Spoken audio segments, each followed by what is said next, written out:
വന്ദേമാതരത്തെ വെട്ടിമുറിച്ചവർ വിഭജനത്തിന് കളമൊരുക്കിയെന്ന് പ്രജ്ഞാപ്രവാഹ് ദേശീയ സംയോജകൻ ജെ നന്ദകുമാർ.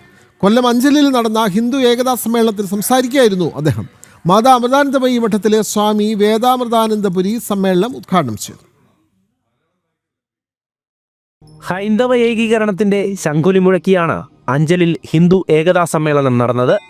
മാതാ അമൃതാനന്ദമയി മഠം സ്വാമി വേദാമൃതാനന്ദപുരി സമ്മേളനം ഉദ്ഘാടനം ചെയ്തു.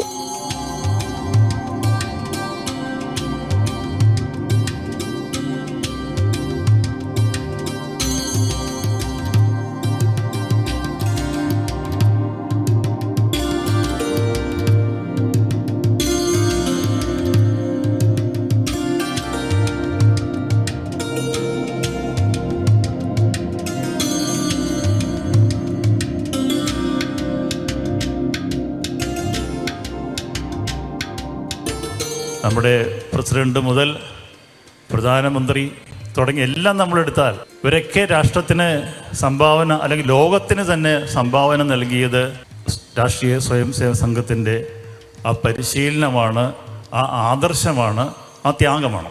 ത്യാഗേനൈകേ അമൃതത്വ മാനുഷു എന്ന് നമ്മുടെ വൈദിക മന്ത്രമുണ്ട്. പ്രജ്ഞാപ്രവാഹ് ദേശീയ സംയോജകൻ ജെ നന്ദകുമാർ മുഖ്യ പ്രഭാഷണം നടത്തി. സ്വാതന്ത്ര്യ സമരത്തിന്റെ പ്രേരണാമന്ത്രമായ വന്ദേമാതരത്തെ വെട്ടിമുറിച്ചവരാണ് ഭാരത വിഭജനത്തിന് കളമൊരുക്കിയതെന്നും ഇന്നും ഹിന്ദുക്കളെ ഇല്ലാതാക്കാൻ സംഘടിത ശ്രമം നടക്കുന്നുവെന്നും അദ്ദേഹം പറഞ്ഞു.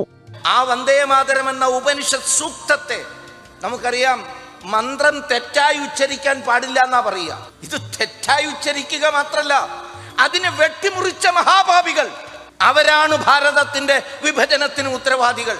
വന്ദേമാതരം ഉണർത്തിവിടുന്ന ദേശീയ വികാരത്തെ ഇല്ലാതെയാക്കുകയും അതിനെ ദുർബലപ്പെടുത്തുകയും ഒരു വിഭാഗം സംഘടിത മതന്യൂനപക്ഷത്തിന്റെ ഹുങ്കിന്റെ മുന്നിൽ മുട്ടുകുത്തുകയും പ്രീണിപ്പിക്കുകയും ചെയ്തതിന്റെ ഫലമാണ് പൗരുഷം ചോർന്നുപോയ നമ്മുടെ ഈ നേതൃത്വമാണ് ഭാരത വിഭജനത്തിന്റെ കാരണക്കാർ.